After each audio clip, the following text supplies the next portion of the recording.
Sorry, guys.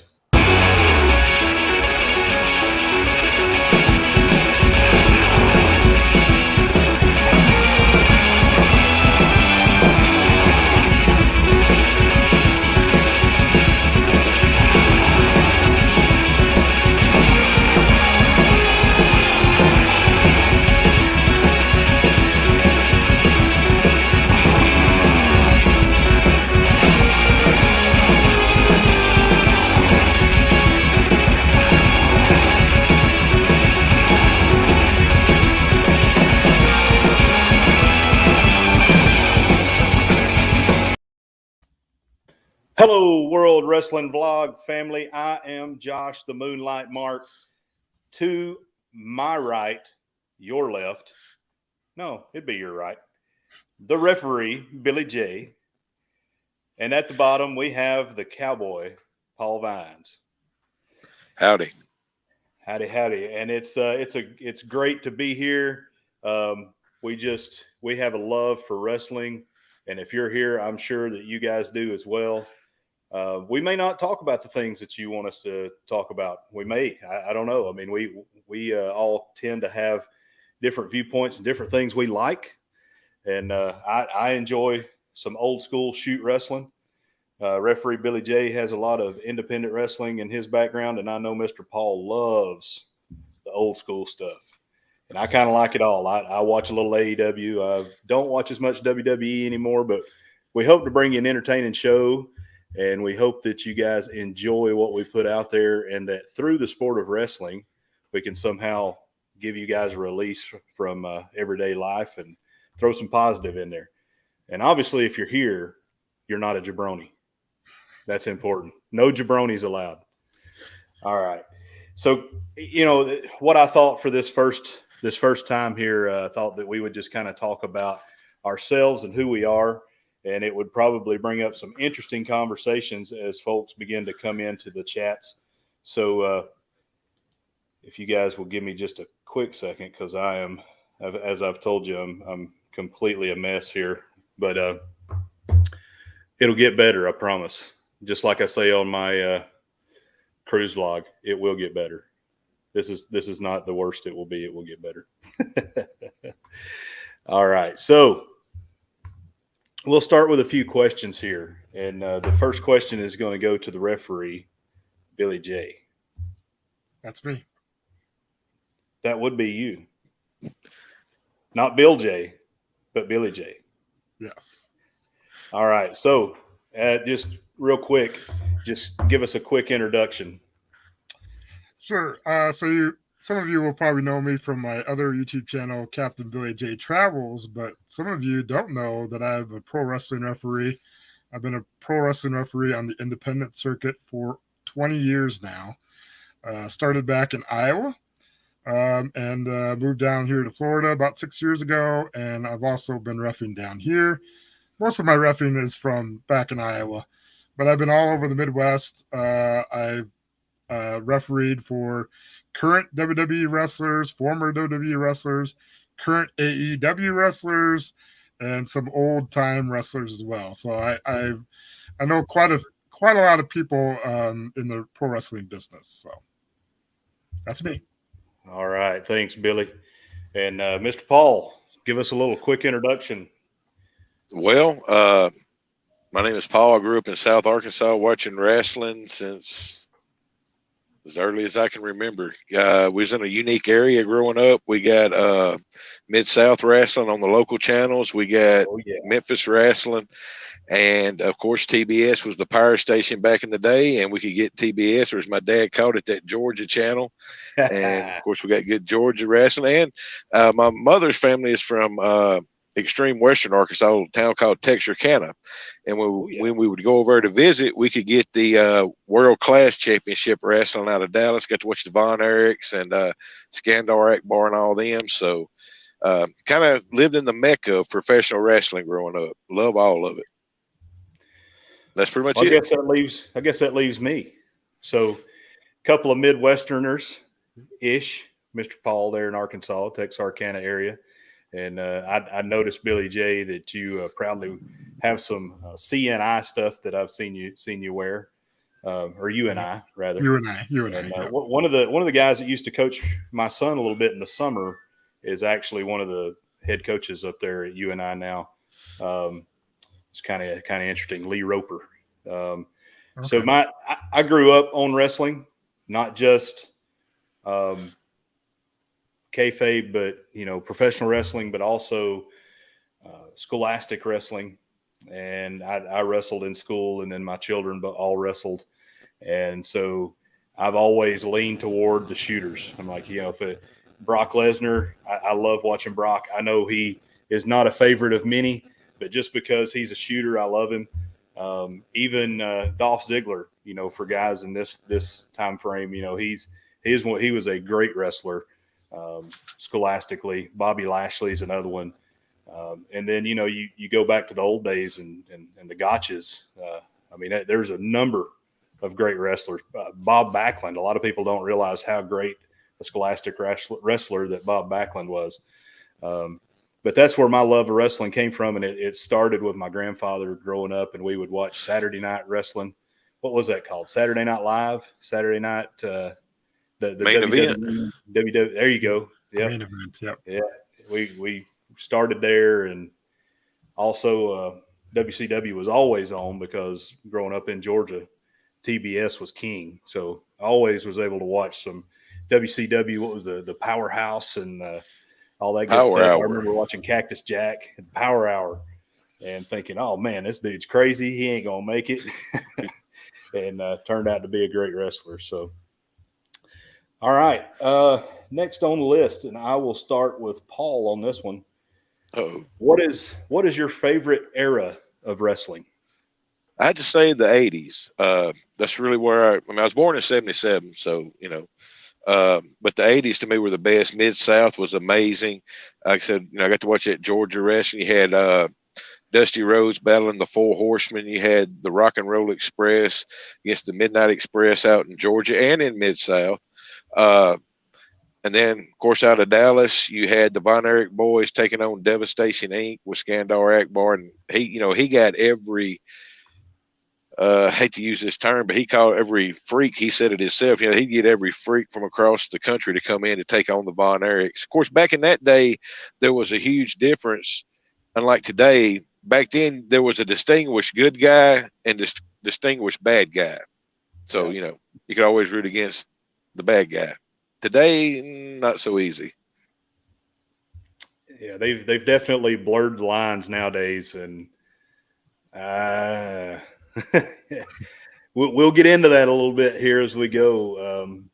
It's because I have some questions for you guys that talk about that, and that's one of the things is that fourth door that they talk about being broken down. It produced some good wrestling in the 90s, but the aftertaste or the aftermath of that has not been good for the business, in my opinion.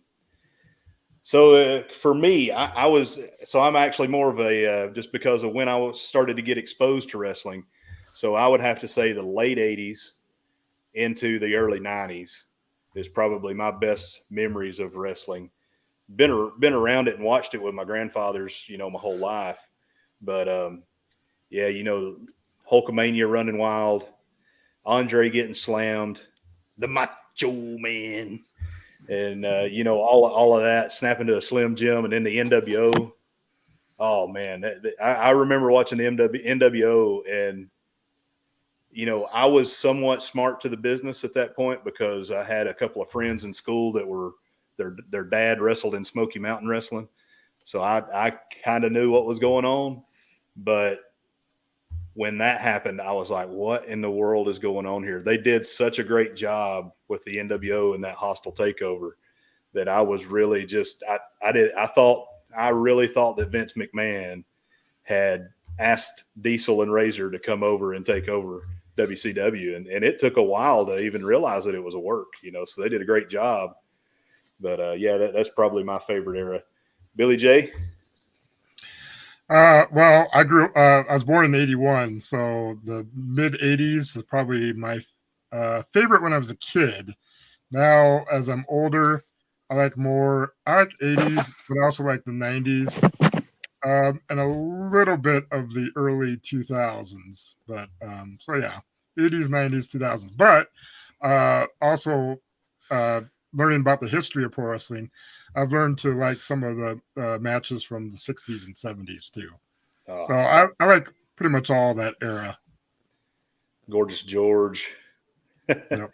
Yeah, I can go back, and so I'm part of the cult of Cornette, and I listen to Paul's podcasts, and some things I can handle and some things I can't, but he's got some diamonds in there, and his wrestling mindset's very similar to mine, and so I listen to what he says. But he was talking about Louis Spangoli, I think was the guy's name, little short Greek guy back in the 50s, I believe, and he's really it reminds me a lot of Daniel Bryan, the way this guy would wrestle, just highly technical, and people went for that back then.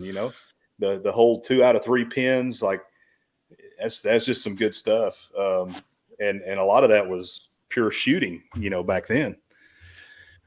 Before I get too far, because we're 10 minutes in, and now it looks like we've started to have some folks roll in here. So first, the moderator of moderators, Miss Meg, is in the house.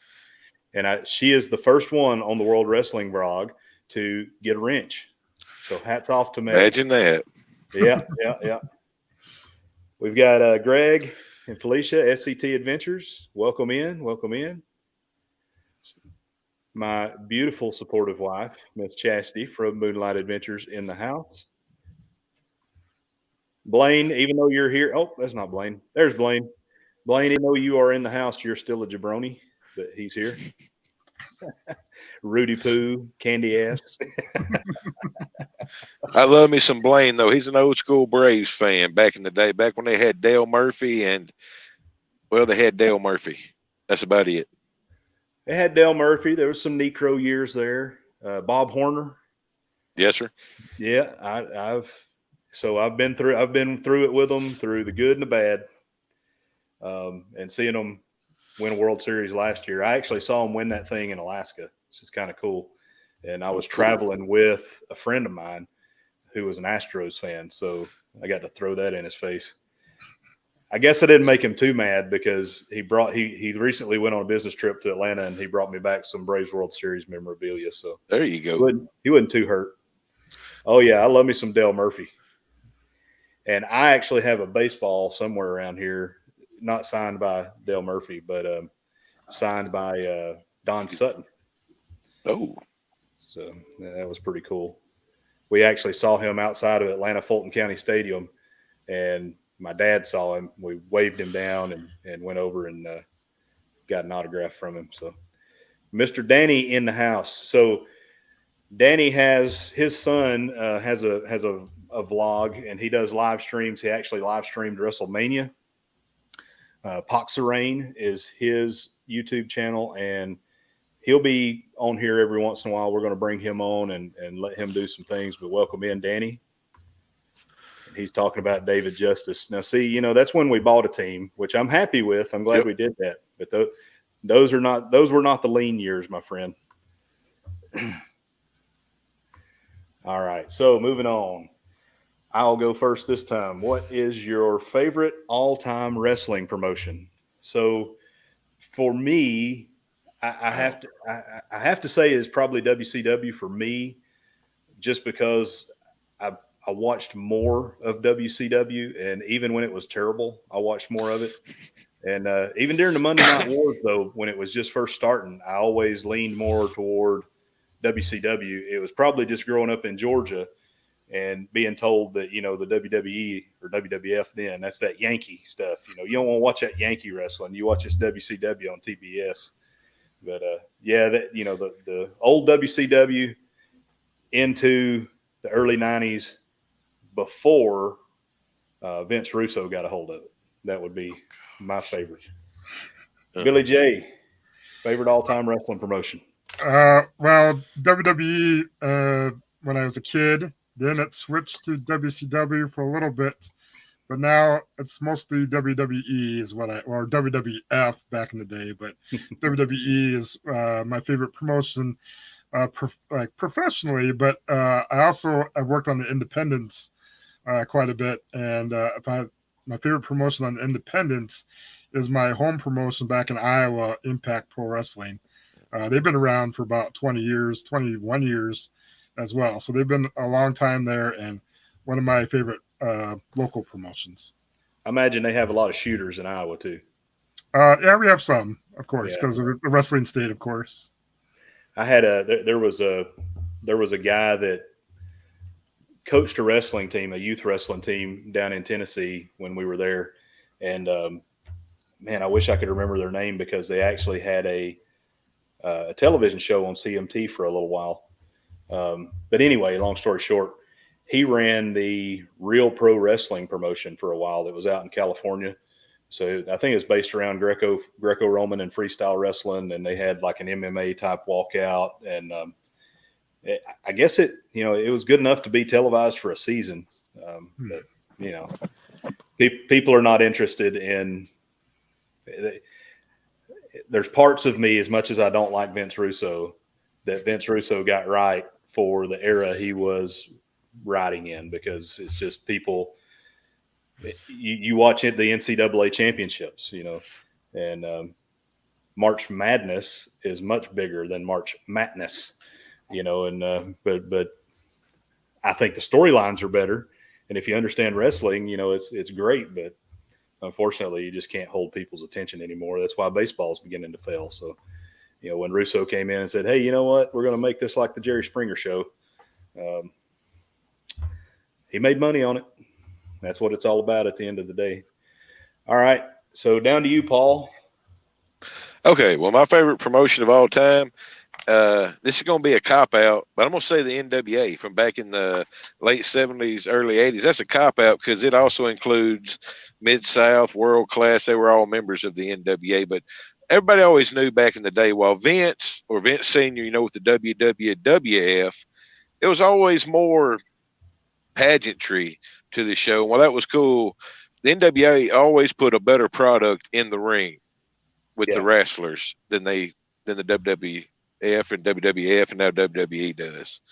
So, but I'd say probably if I went sub under NWA, probably Mid-South, because there was a 3 or 4 year stretch there where you just couldn't touch the Mid-South. They had everybody, and they could run a month. You're just talking about angles. They could run a month over the Guerreros using a handful of silver dollars to hit somebody and knock them out. They could run a month on that feud.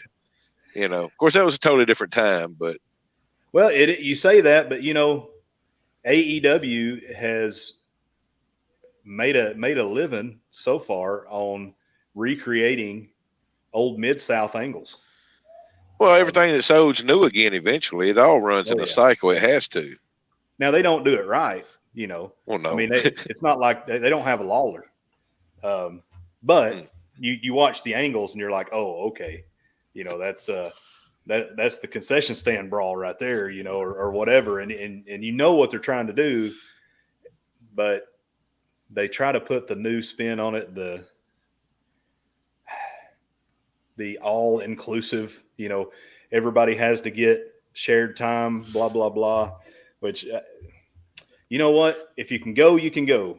Because it's my thing. Like in WWE, probably the best worker in the business right now, and in WWE is a female. I mean, between Becky Lynch and Charlotte Flair, they're two incredible workers. And I would prefer to watch those two go over almost any of the men that are on the roster now. But the AEW is real bad about making sure everybody gets equal time, whether they're hot garbage or not. I think Vince is not as forgiving, but you still see some just weird stuff, and that's part of everybody knowing everything's a work now, and that's a problem. Yes, sir. Big time. Yeah.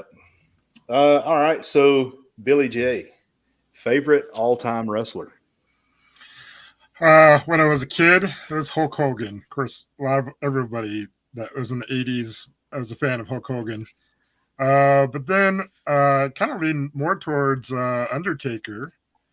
And I also liked his brother Kane. I like the bigger guys for some reason. I don't. I guess I'm a tall guy. I'm 6'4", but maybe that's why. But otherwise, but now, actually, my favorite probably right now would have to be Randy Orton, because Randy Orton is really good, really smooth in the ring. So he's my favorite. He's very generational. Yep. I mean, I don't know that I've ever, outside of maybe some of those stupid Playhouse things he did with Bray Wyatt, where he hasn't had a good match. Yeah. Even, I don't know if you remember, one of the best matches I saw him in is actually one that he lost. And it was probably back in I think it's 2016, 2017, when he lost on Raw to Kofi. And Kofi hit him with I think he hit him with the SOS. Yeah, it was the SOS. And I mean, it was just, he sold it well. And the way he lost, didn't give up anything on his part. And, you know, he's one of the few guys, him and Cena. Cena's another one that can do that. You know, my kids hate to see Cena wrestle because they're the 5 moves of doom. But I tell you what, whoever he wrestles, it's always a good match. You know, and it's because he's such a good worker. That's why they keep bringing him back. He said that himself not too long ago. He called somebody out, I don't remember who it was, said, if you could do your job, they wouldn't keep bringing me back. Exactly. So Blaine says, "Ooh, brother." I guess he's a Hulkamaniac. Oh, let's see here. Roddy Piper, Danny. I like Rowdy. I like him. Ooh, yeah, not a big fan of that, bro. It is what it is, though. Hey, The Rock, yep. Sting, Randy. You know, Paul White was amazing. I agree. Paul White was amazing, especially, you know, before he got a little broken down and, you know, he can't go like he once could. But, you know, his early days in the WCW when he was the Giant, he did some incredible things that you never saw big men do before him. No. All right, Paul, your turn. All right. You may know this guy, Billy. You may know him too.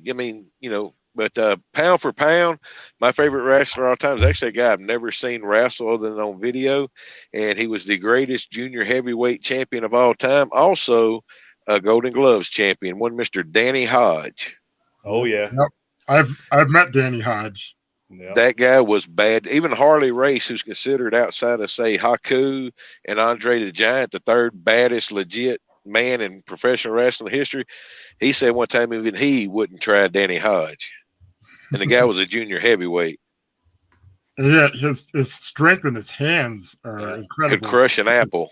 Yeah, I've seen him crush an apple in person. Like, wow. I heard Cornette talk about Billy Gunn the other day. And he talked about Bart too, and both of them, they were like that. Just their natural strength was just so stupid because Brian Last, who he podcasts with, he said, I don't understand how Billy Gunn continues to look the way he looks, and he's almost 60. And they started talking about chemicals and stuff like that, and Jim was like, he said, I don't know, man. He's like, he's just one of those people that are just born different. Yes, and from day one in the WWE, if he got a hold of people, they felt like he was stiff because he was so strong. I didn't mean to cut you off there, Paul. And I want to say that Danny said that Danny Hodge is an Okie. Yeah, he's from Oklahoma State. Perry, Oklahoma. Yep. Yeah, he was a wrestler too.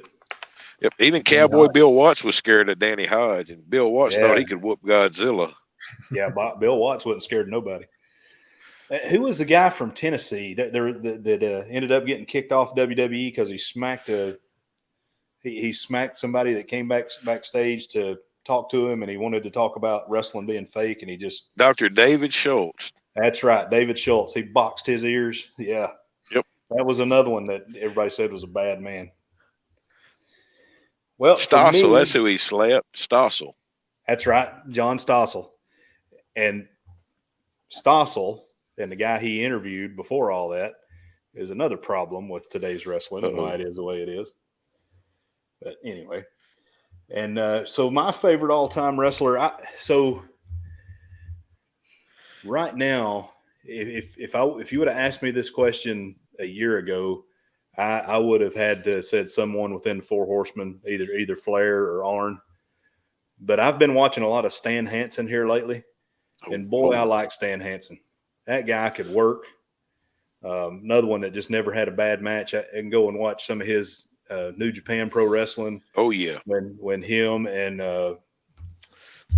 when him and Terry Funk were feuding in the Funk Brothers, and I was watching a match the other day. There was a double disqualification, but it looked like he legitimately almost killed Terry Funk. And Dory came in and broke it up, and yeah, that was a bad man. I liked him, and I always liked watching Dean Malenko when he would come on. And I was a teenager then, and I really didn't care about shoot wrestling, but for some reason back then I was like, man, I like this guy. He's a legitimate man of 1,000 holds. Yeah. Didn't have much of a personality, but oh man, he could go. He could go. All right. They say his brother Joe's better than he is. Really? Yes, sir. He's a shooter, legit shooter. I like the legit shooters because you never know. It's kind of like in WrestleMania when the Undertaker, when his streak was broken by Brock Lesnar. I still don't know if that was a work that night. Me and my boys were watching it, and he kept suplexing him over and over and over again. And then he told him to stay down, bitch. And I was like, oh my gosh, and they didn't try to mute it. And I was like, I felt so bad for the Undertaker. Like, man, is this how he's going to have to go out? And apparently it did take him a little while to recover, but wow. So that's the thing I like about the shooters is you never know. And I talked about Dolph Ziggler, and a lot of times Dolph will start his matches off with some scholastic wrestling. He'll shoot a single, and and I like that stuff. That I wish every match had to start with a legit takedown before you could actually start working. But that's just me. Wasn't that long ago? He had a really good feud, and a lot of people didn't like it. I did because I'm kind of the same school you are. I like to see wrestling. Like you go back through the day. I was talking about Danny Hodge. There's a match you need to watch. It's kind of hard to watch the video because it's old. They didn't shoot it all that great back in the day. But him against Jack Briscoe, and they start off probably the first 5-10 minutes is an NWA textbook wrestling school. I mean, it is perfect, them two going at it. But Ziggler had a great feud not too long ago with The Miz. Yeah. And The Miz can go too. Oh, yeah. He's got some, I don't know his exact training and all, but he could match Zig pretty good. Well, when you grow up in Ohio, wrestling, you got to get a touch of it. I mean, it's like growing up in Iowa. If you don't get a touch of it, because The Miz was a basketball player. But, that doesn't mean that he didn't also do a little wrestling because they wrestle year round up there. And you're going to get exposed to it, especially when you live somewhere like that. So this is going to be an interesting question here, and I'll start with you, Paul. Who is your favorite all-time manager or valet? You can go valet if you want to. Well, those two totally, that's apples and oranges there. But favorite manager of all time, and it's easy because I love his mic skills when he'd battle Dusty Rhodes. That is the Louisville Lip, James E. Cornette. Because you got him and Dusty battling on the mic back in the day. It's just beautiful. Beautiful. Yeah. So for me, and he didn't talk much. I mean, he did, and it was very theatrical. So this is going to be a little out of left field for me. But Paul Bearer. Undertaker. I mean, he did so much for the Undertaker. I don't know if you go back and watch some Mid-South when the Undertaker was in Mid-South, and then what they turned him into in the WWE. And Paul Bearer was a big part of that. I remember watching as 12, 13-year-old young man and being like, man, that dude right there. He's scary. He's real scary. He's a shoot mortician, by the way. Oh yeah. Yeah. He did a good job with that stuff. That everything they put into the Undertaker was good. All those, I remember the casket matches being just scary as crap, and buried alive matches, and just, now it's just they do it too much. But back then, you never saw stuff like that. All right, Billy. Well, you stole my answer, Moonlight Mark, because Paul Bearer is my favorite manager. Because I mentioned that I love the Undertaker as a favorite wrestler at one time. So, but yeah, Paul Bearer definitely. And I actually met Paul Bearer's son. He actually lives here just a little bit to the west, or not west, east of Pensacola, Florida. And he was running a promotion. So I have met him, his son at least. Did not meet Paul Bearer in person, but yeah, he's definitely one of my favorite managers. Definitely heightened the career of the Undertaker for sure. So Blaine brought up Paul Heyman and Jimmy Hart. Yeah, definitely those two guys. Heyman's the best out there right now. I mean, there's nobody that can touch Paul Heyman right now. And I Jimmy think that's Hart, a problem, though. South. What's that? I think that's a problem with today's wrestling. You don't see They don't have the good managers. No, not at all. And you was talking about Paul Bearer. He was just as good before he became Paul Bearer when he was Percival Pringle III. Yeah, Percy Pringle. I mean, he was amazing then. The guy was just a talent. Yeah. Yeah, the mic skills. There's a lack of the English language in the promo. Yes, sir. And there's a lack of technical work in the ring. And not just technical work from a hey, I know move standpoint, but the mental part of it, is thinking about the king. Jerry Lawler, he might do 5 moves in a match, but be one of the greatest matches you ever saw because he understood how to work the crowd and he understood how to sell and all of that, Had one of the best working punches of all time. Oh, yeah. I mean, you remember when a pile driver meant something? Yes, sir. A pile driver means nothing anymore. You get hit with a pile driver, it's game over, or DDT. Speaking of Jake the Snake, Danny brought up Jake the Snake. I mean, used to, you hit a DDT, it was game over. Did I get everybody on the favorite? Yeah, I did. I'd like to point out Danny's comment. He said, I think that Vicky Guerrero is a hottie. No, I do not. Excuse me. I did like it. I did like it when The Rock had his Rock Fest. Oh, gosh. And made fun of Vicky Guerrero. Yeah. That was a good time. I watched that the other day. Oh, man. Yeah. The Rock had some awesome stuff. I'll sit and watch some Rock YouTube videos and just I remember when I got hooked on The Rock because I watched a little bit of WCW and WWE, and then the Rocky Maivia stuff started, and I was like, oh man, I don't like this at all. Then he did the Nation of Domination stuff, which was a little bit better.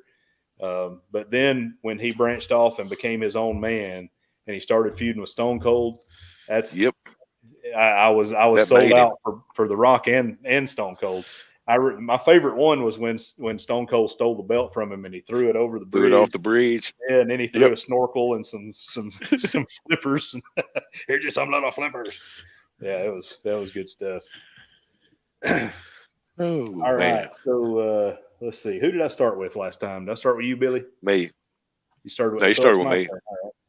All right. So this question is going to be, who is your favorite all-time commentator? For me, I'm probably going to take I think I'm going to take Mr. Paul's here because for me, it's Gordon Soley. I can go back and watch some of them old Starcades. And that's another thing is the commentator. And Gordon Soley, he commentated wrestling like it wasn't kayfabe. And it was fantastic. Starcade 83, Flair for the Gold. That's some of the best commentating you'll ever listen to.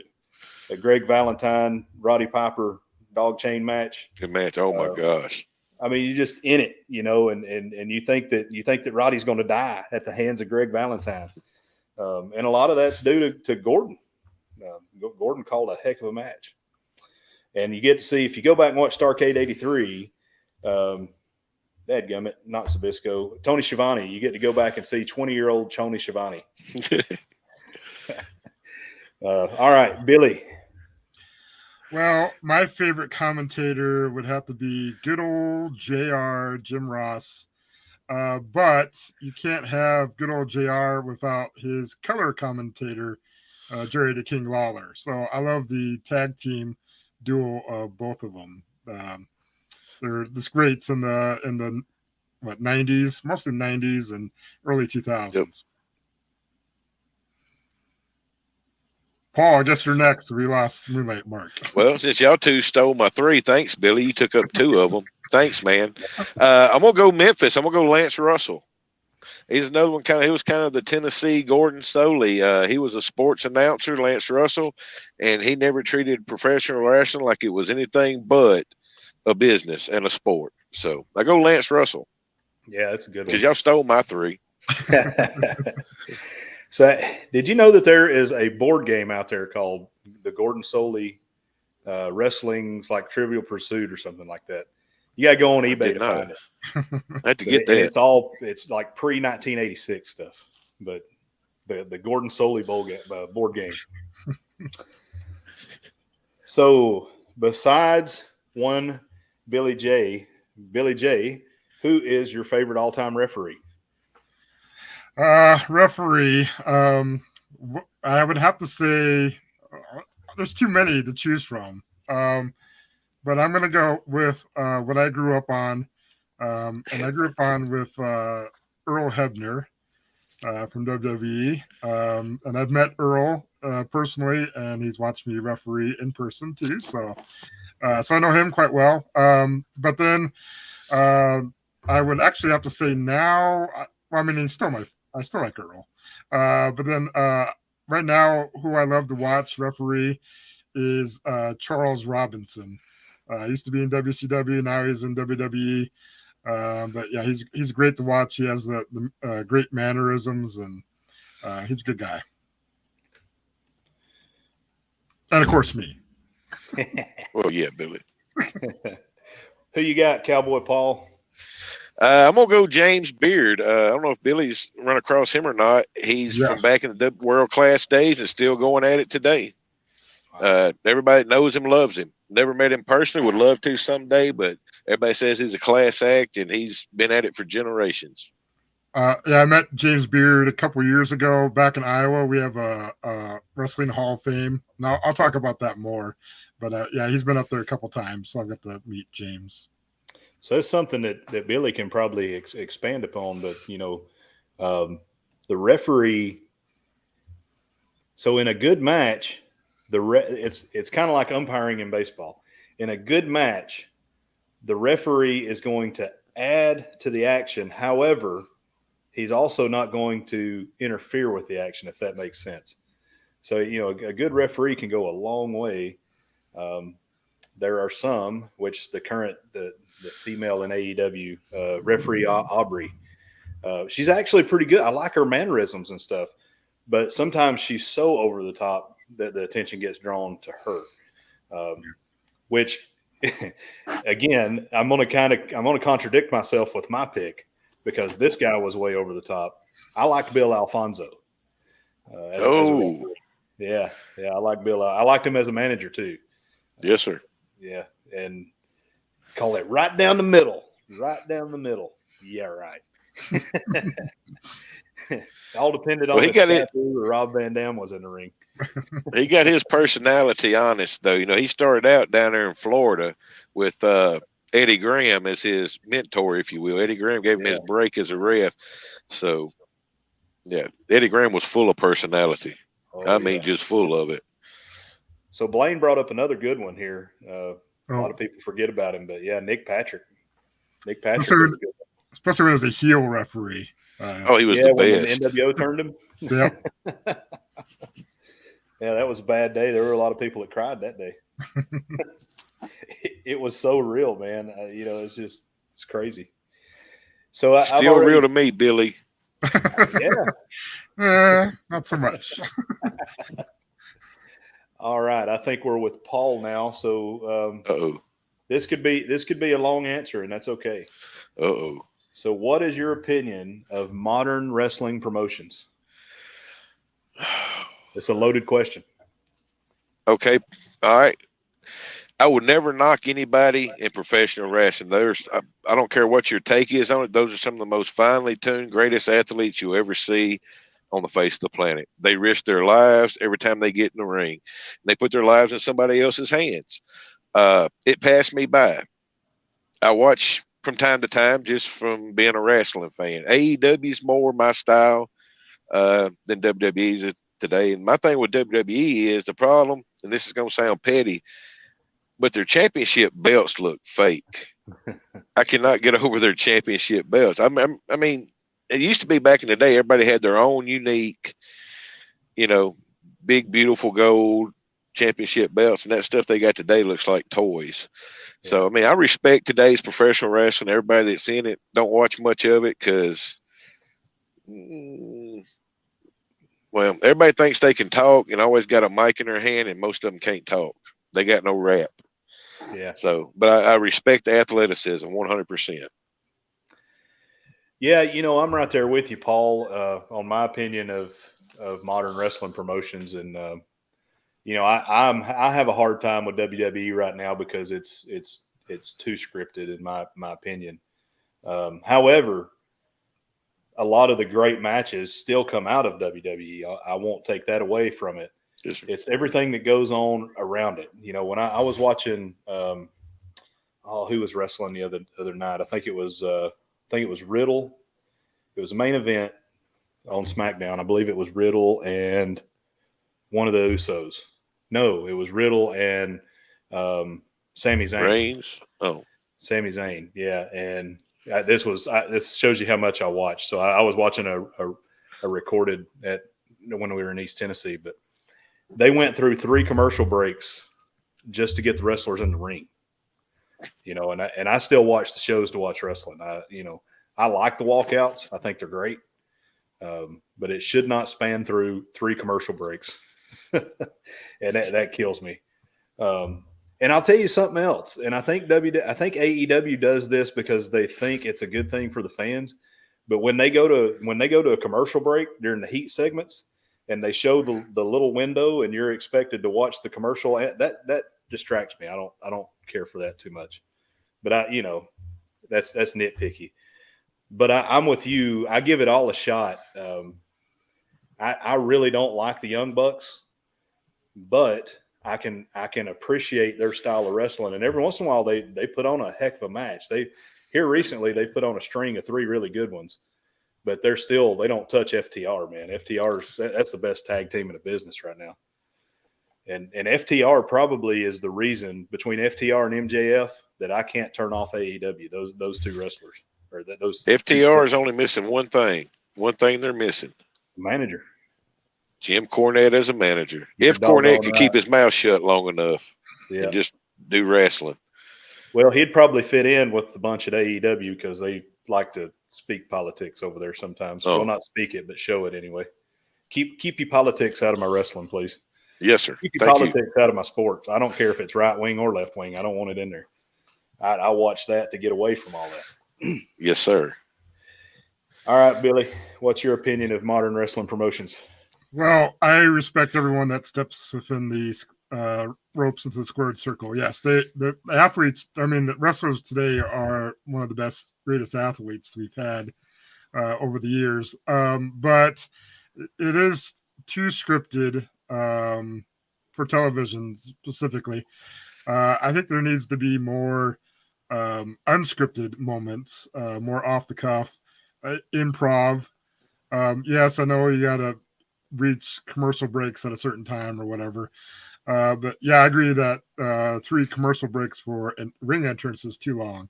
Yeah. But I actually would like to see more wrestling than there is talking. There seems to be a lot more talking than there is wrestling. So I would like to see more of that happening and a little bit more psychology in the matches. We've lost that over time because you see guys working body parts. Sometimes a lot of people they'll work the same body part. At least in independence, I'll see them like work the back one match and then the next match they'll work the same back instead of working. You got plenty of other body parts to wear down an opponent on. But yeah, so I would like to see more wrestling, more psychology, and less talking. Yeah, I agree with that. And I think Jim Cornette hits it right on the head, and we've been putting Jim over a lot here, and that's okay because he deserves it, I think. But you know, there's people. I don't think wrestlers go to enough legit wrestling schools anymore, where they teach that part of it. I think they teach the moves and how not to get hurt, how to take bumps. But as far as the in-ring psychology, you know, you go back, you watch a Flair match, and he'll work that leg so he can set up the figure four. You know what's coming, and you know, same thing with Bret Hart. You know, Bret Hart was just fantastic at running a ring. But you know, now when finishers are the way they are, what body part are you going to work? Because I'm going to do a triple backflip into a cannonball, and that's my finisher. So I really don't need to work a body part. You know, it's kind of. Can I say one more thing? Yeah, go ahead, Paul. On the problem, here's my problem with modern day wrestling. It may be better than AEW. I don't watch it a whole lot, but I watched NXT for a long time a few years ago, and I'm a big, maybe in the minority here, I'm a big tag team, old school tag team wrestling fan. Oh yeah. NXT had the greatest 2 tag teams I've seen in forever. One of them was the Revival, and the other one was, I can't remember the other guy's name, but it was Tomas Ciampa and whoever his partner was. Yeah, Tomas. Yeah. Those 2 teams were like going back watching Tully and Arn, the Rock and Roll Express, all them. And then they moved them up to the main roster of WWE and nothing. They did nothing with them. I'm like, that's just the same thing waste. With Walter, who they're calling Gunther now. The Walter Elia match back in the old NXT, that is one of the best singles matches that I have seen in probably 5 years. I mean, I don't know if you've seen that one, Paul, but yeah, I've seen the highlights of it. Whew, that was a hard-hitting match that just sucked you in, and you felt bad for the guy that's having to wrestle from underneath because Walter was just pounding him. And you don't see a lot of that. Now, I did this past week on AEW. I don't know if y'all watched it or not, but the Royal Rampage on Friday.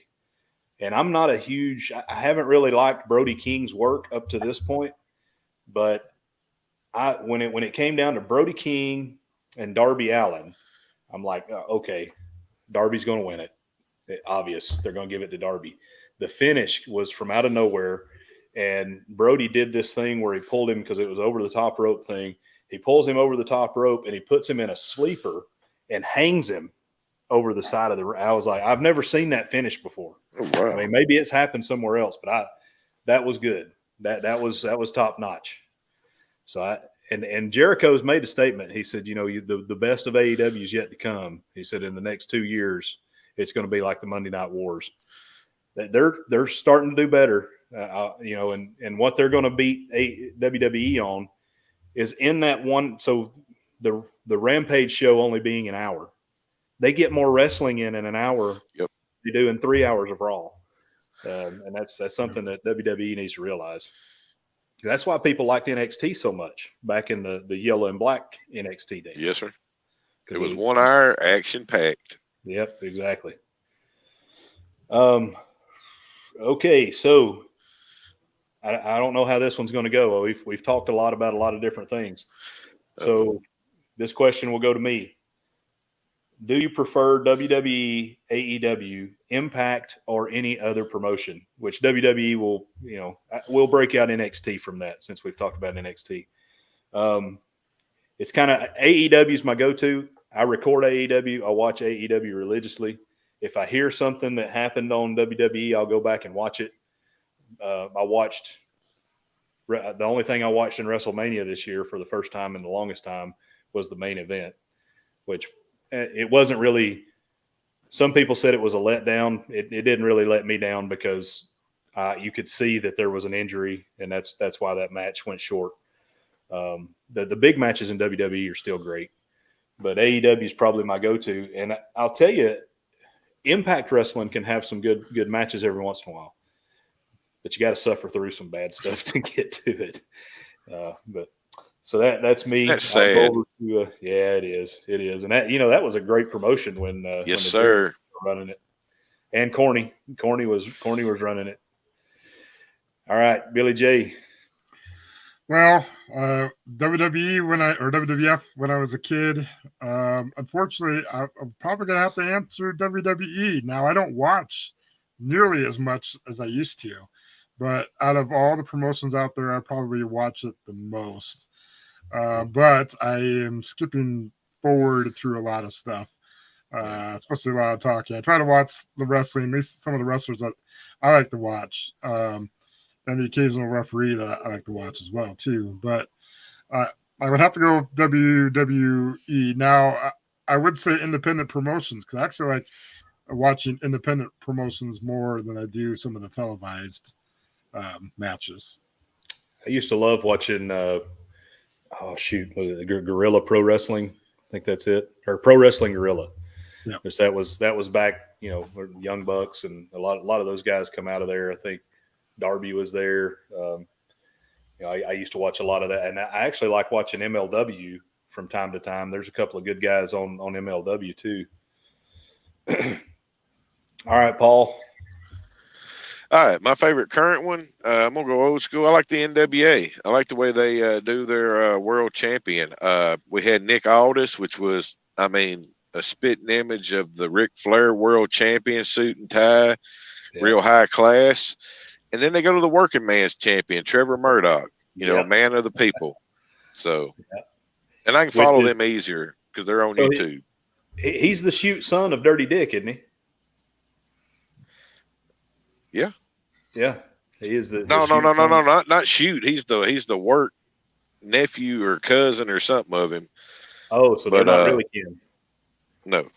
Okay. Well, they found a good guy to do the work with because he pretty familiar looking to Dirty Dick Murdoch. Yes, sir. And got a lot of the same mannerisms. Yeah. I like Billy Corbin. I think Billy Corbin has a good mind for wrestling. I really do. Well, he got messed up with that Impact mess. And, because Impact only survived because of him for a long time there. I think it says a lot of the promotion when guys like Nick Aldis hang around. Everybody is knocking at his door. Oh, yeah. He's awesome. I've always been a Nick Aldis fan.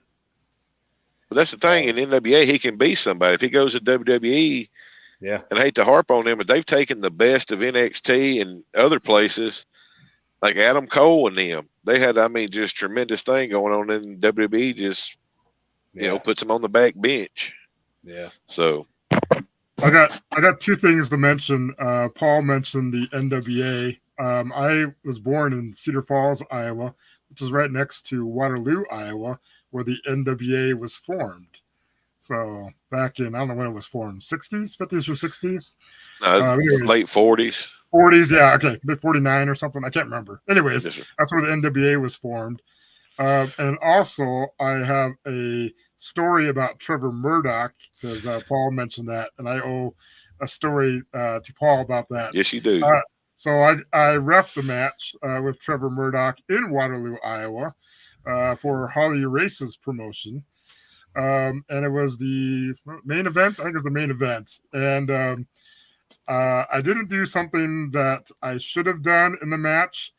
And basically, I was not supposed to give the belt to Trevor Murdoch at the end. Well, the ring announcer gave me the belt, and I walked over to Trevor Murdoch, and Trevor was trying to be a heel that night.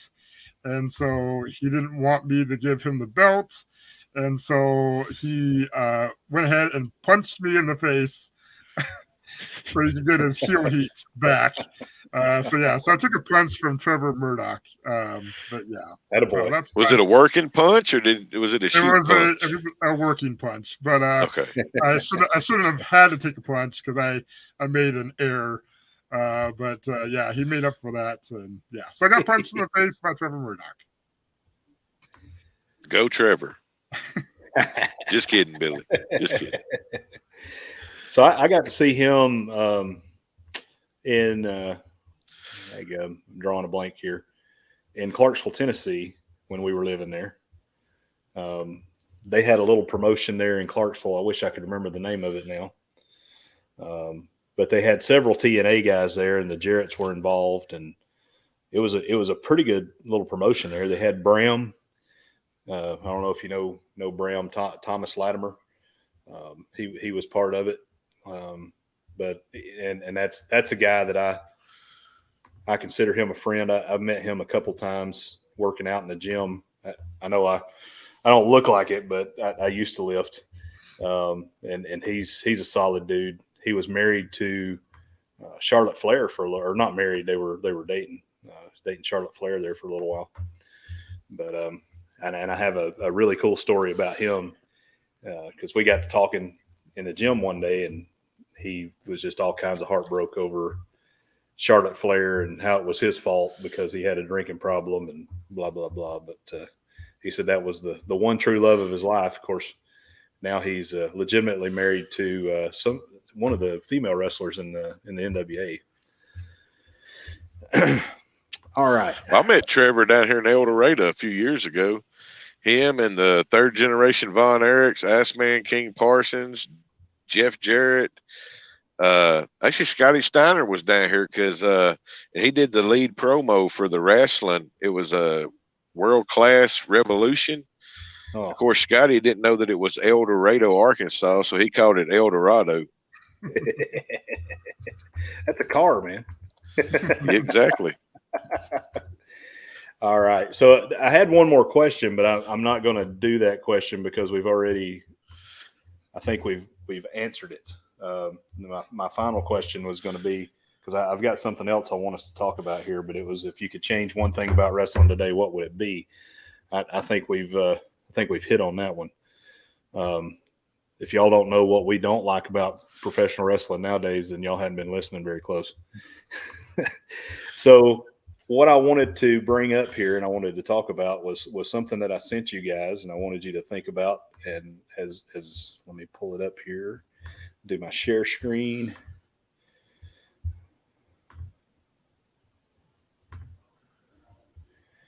All right. So let me make sure we can see how I'm sharing this. There we go. So I don't really want to talk about the health issues because we know what those are, but just the fact that the Ric Flair-less match, and he's doing it with Jim Crockett. You watched, if y'all watched the same YouTube video I did, you got to see the interview and the announcement of it. So I'll start with you, Paul. How do you feel about this? Well, I want to say this from the word go. The whole interview or the press conference thing was a class act. Having David Crockett there, that really caught me right off the word go. Because, without Jim Crockett Promotions, my childhood would have been extremely boring.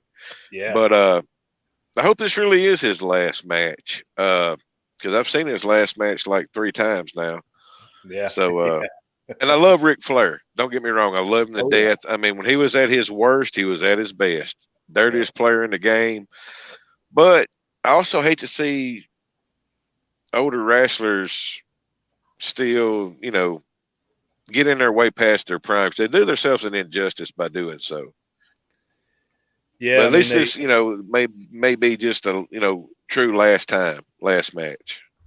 They put all that work in to get over just to, at the end, do one of these kind of things where it taints the memory, Yes, sir. Yeah, and I hate to use the word taint with the Griswold family vacay in the chat because he's already keyed on Dirty Dick. So yeah, I'm like you, Paul. It was impressive what he was doing. If you saw some of the workout videos where he was working with Jay Lethal, it's impressive that he can go like that. And from what I understand, I think Rick is going to actually tag with FTR. So I think that's a good thing because he shouldn't have to work a lot. I don't know. I think it's going to depend. And if there's anybody that you could trust with Ric Flair's last match and make sure that he stays over, I think, Dax and Cash are 2 of the best. But it does concern me. Is it just going to be sad? I don't want it to just be sad. I want it to be sad for the right reasons, not for the wrong reasons, But what do you think, Billy? Well, Paul said Ric Flair is retired multiple times. I I remember seeing him face Shawn Michaels at WrestleMania and retired at that point. So I thought that was the last I saw of Ric Flair in the ring. Well, I guess not. But I mean, he's a great talker, and I love Ric Flair back in the day as a wrestler. Do I really want to see him now wrestle? No, not really. Will I pay to watch him wrestle? No, I won't now. Will I watch the highlights of it? Probably yes. But let's just find out what happened. But I'm not going to put my hard-earned money down to see it because he's not the Ric Flair he used to be. I mean, he was great back in the day, but I don't want to, again, an older wrestler, I don't want to see him put themselves out there and things happen where it makes them look bad. I don't want to see that. I'm concerned that he's gonna go too hard and he's gonna blow himself up, because if you've listened to his podcast, you know, he's said multiple times that he still wants to die in the ring. Oh gosh. You know, yeah, I just hope he doesn't go in there and overdo it, and that really happened. Well, look at Jerry Lawler. He almost died at ringside on commentating. Yeah, but I think, you know, this may be it. I mean, you know, if he's really thinking in his mind, I'm really done, and I've heard some of the things that he's said in his podcast where he's shooting and he'll call Charlotte Ashley, and I think he really is thinking about what time he has left. If he was going to call it quits for real, I would think that he would want to do it in Nashville and with Jim Crockett, because that's where Conrad's at, his brother or his son-in-law, and you know, so it all makes sense. And doing it with the Jarretts and just everything around it. However, it is Rick, and every time Rick needs money, he's going to do what he needs to make that money. But there, you know, he's sold this thing out at 73 years old. I mean, that tells you something right there. The man can still draw at 73. You know, rappers making music about him. I mean, it's crazy the impact that this man has had. And, you know, one of the most controversial things going on in wrestling today is, you know, the dark side of the ring, where they talk about the robe and the helicopter, and, you know, this man can still draw like this, you know, whether it's good or bad. So one other thing I want to bring up. So we're talking about Ric Flair. I'm gonna drop that off and get us back where we were at. Heels. So my favorite heel today, and this is something I didn't put in there, but I wanted to bring up, is Maxwell Jacob Friedman. That dude, he is as good as Ric Flair in his prime, in my opinion, and he can work in the ring. What do y'all think about MJF? And did you see the pipe bomb that he laid in AEW the other night, Billy? Yeah, I saw. I don't watch AEW a whole lot, but I did watch the highlights of that. But yeah, he can definitely draw some heat as a heel, and yeah, he's a pretty good heel for nowadays. Yeah. What do you think, Paul? I watched it. I thought it was pretty good. Seemed a little bit worked at times, though, just a little. Yeah. But I mean, if it was, who cares? It was still good, and they needed that. So, and you need a good heel today. We do. Well, Christian Cage is working pretty good right now. Yes, sir. Oh man, I mean, he said some things that make my skin crawl. Yeah. But again, he's, you know, they're doing it. If obviously it's a work, but they're doing a good job with it, because one thing Tony Khan is really smart about is he knows that this generation gets on Twitter, social media, so on and so forth. And so he's got Matt Hardy on social media saying, "Hey, Tony, I told you about this guy a long time ago. He only cares about his paycheck and himself. I warned you." And all of that stuff adds to it. That's one thing that Jim doesn't get. And Jim will throw shade at AEW because he doesn't understand the impact that YouTube dark matches have, and the Twitterverse. And I would like to see their financials, because I think that probably AEW, they've got to be pretty close with WWE, really, even though they don't have the draw on television. because they pack out the arenas. You know, we went and we watched them here in Norfolk. Me and my son did, and Danny was talking about it. They put on a heck of a live show. I mean, even the dark matches are really good, and they cater to the fans. Maybe a little too much sometimes, but they're definitely trying. I think the worst thing they have going for them right now, though, is that their owner is also the booker. I think if they got a real booker in there, they could change some things. I wish Jericho would give it up and do a little booking and some managing maybe, but we'll see. We'll see how it goes. So while we're wrapping this thing up, I just wanted to go around the horn here. So, you know, we didn't really talk about it much when we first started, but each of us have other YouTube channels. And this is something, at least for right now, that we just do for the love of wrestling. And we hope that it brings some joy and some light to some folks that otherwise may not have joy or light in their life, or just need a pick me up. And, you know, there's folks out there, grown folks, that still love wrestling and still like to talk like adults about wrestling. And we're here, and, you know, we'll see what next week brings. Billy, I know you're going to be out next week, right? Right. Paul, are you going to be available? As far as I know, should be. You know. All right. So we'll get something together. I'll send what I'm thinking about doing is just taking a match or something like that, and we'll just sit and talk about the match and the wrestlers in it. Maybe we'll talk a little bit about what happened during the week as far as news wise, and you know, maybe some of these folks that are getting fired from different organizations and stuff like that, and we'll have a little talk about it. But you know, it's all about fun, man. And the more folks that get in here and start asking questions, it's just going to continue to get better. So I encourage everybody that's in the chat to like and subscribe, hit that alert bell. And I'll start with Billy J. So if you want to talk a little bit about what's going on your primary YouTube channel for the rest of the week, you just go right ahead. So I mentioned at the beginning that I Captain Billy J, hence the captain's hat, but Captain Billy J Travels. I do cruises and travels over there. I do live shows on Saturday evening at 7 p.m. Eastern, or wait, 8 p.m. No, 7 p.m. Eastern, 6 p.m. Central. And I talk all kinds of cruises and travels. I have vlogs that come out. I don't have a lot of cruise stuff right now because I haven't been on a cruise since February, but September will be my next cruise, so I'll have some more content on that. But I'm putting out other content. I'm doing some Pensacola, Florida content. Yeah, so you can find me over on Captain Billy J Travels. Paul, what you got for us?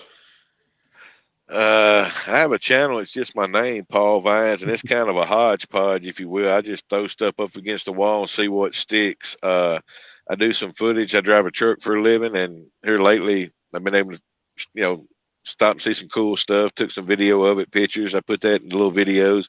Do a little cooking, and every now and then I do a little adult-rated beverage recipe or two along the way. That's pretty much it. He's got that sultry voice, you know. Oh, any Lord, self-respecting Southern gentleman would have. No. Just rolls off the tongue like molasses. Oh, gosh. But I'd say this. I appreciate you bringing me on for this. This has been fun. It really has. Yeah, I like it. You know, where I work at now, I get made fun of for watching wrestling. Not. I mean, it's in a good way. They pick at me. Yes, so I don't really have many people to talk about wrestling to, except for my sons. So this is good. And my sons, you know, when I start talking to them about 90s and 80s era wrestling, they just like, they check out, you know, they don't really care. They don't get the names. But yeah, it was great. So I gave myself the name, the Moonlight Mark. So I am a mark for a lot of things in life. It's okay to be a mark if you're a mark for the right things. So I am a mark for good wrestling, and I am a mark for my family. I'm a mark for my wife. I'm a mark for the people that I consider family. And I'm a smart mark. So I try to protect the business. I mean, even even in this, you know, I try to be careful about how much we talk about working and stuff like that, even though everybody knows. But I would like to think that there's going to be a day when people take this serious again, you know. And I Well, can hope I ask a there is. question? Go ahead. I mean, like growing up, you know, my dad was always telling me while we were watching it, you know, he'd throw the F word out there talking about it. You know, Yeah. you know that's fake. You know that's fake. Yeah. And I always in the back of my mind knew it, but I think I liked it better with kayfabe before now. You know, everybody knows how many squares of toilet paper that Triple H uses on average. You know, I mean, I think they pulled the curtain back a little too much. Yeah. Just a little too much. Yeah, you know, I heard a story the other day about Killer Kowalski, and he went to, Oh gosh, I forget who it was he went to visit, but he went to visit somebody that he hurt in the ring, you know, legitimately hurt. And the nurse and somebody else ended up walking in on him, and he was like, oh crap, I broke kayfabe. So this was before he was known as Killer Kowalski. He put his hands around his neck in a work, and you know, that's when they gave him, he's like, oh, he's trying to kill me. He's a killer. And he was Killer Kowalski from there on. And I even heard stories of wrestlers who would not attend other wrestlers' funerals publicly. They would get a viewing. But you know, if it was a heel funeral, the faces wouldn't visit and vice versa, which kind of, and they would even, you know, I've heard Cornette talk about folks down in the territory days that their kids would go to separate schools just to maintain kayfabe. You know, but now we've got videos of these guys shooting the bull and playing video games together that are supposed to be. And that's one of the things I appreciated about MJF is when they had that Rhodes to the Top show with Cody Rhodes, MJF stayed a heel even in the backstage stuff. You know, and I appreciate that. I mean, yeah, everybody knows that it's the F word, but that doesn't mean you got to throw it in her face. You know, keep working. So, but yeah, so I have my wife and I, we have the Moonlight Adventures. We have a few other channels, but the Moonlight Adventures is our primary channel. We're getting close to that 500 number, which Billy just hit not too long ago. Yeah. So if you haven't liked and subscribed yet, please go over there and do so. Hit the alert bell for us. We'll be on tomorrow night at 8:00 Eastern Daylight Time. With the Moonlight Adventures, shooting a bull or shooting a breeze. And then we also have, for our Aussie friends, we do a 5:00 Eastern Daylight Time in the morning, 7:00 Australian Eastern Standard Time on Thursdays. So, you know, join us and enjoy the fun. And we primarily do cruise videos, but we do land-based travel and stuff as well. But this has been great. I appreciate everyone that showed up, everyone that listened. Spread the word. I think this is something that folks will enjoy because we're not just in here throwing shade at everybody. We're just legitimately talking about wrestling, and I think it may be a breath of fresh air for Wrestle Talk, in my opinion. And we've got, you know, 3 different points of views here. I'm just a pure fan. Paul, I know you are, but your depth of wrestling knowledge is much better than mine. And then you've got the referee, Billy J. I don't know about all that. But he understands it from the gorilla position afterward. So that's Billy. That's cool. I'm gonna shoot you a link to a guy doing some stuff in Arkansas and Mississippi. Okay. And Louisiana. All right. They might could use you sometime. Okay. You talking about GW Firebird? I'm not reffing his match ever. No.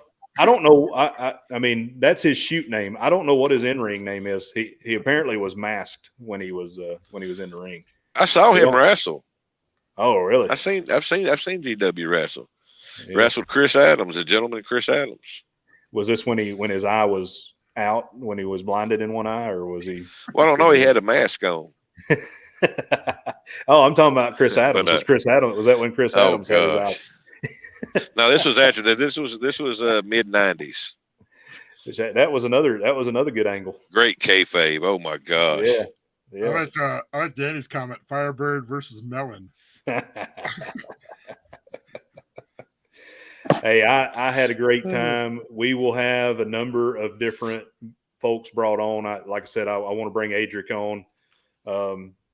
There's some other folks that, you know, again, Ronnie from Life is Good Today. I know he's a wrestling fan. We've got several folks that are wrestling fans. Josh Halstead from Adventures Ahead. He's part of the cult, and Yes, sir. you know, we'll bring a lot of those folks on as they have time to come on, and hopefully we'll keep this thing going and it grows. But I appreciate y'all's time, and that's going to conclude our time here. Thank you, guys. Thank you. And I'm wanting to say Moonlight Adventures out because, you know, that's what I'm used to doing, but this ain't Moonlight Adventures. So worldwide wrestling vlog. If you're here, you're not a jabroni, and you're awesome. We're out.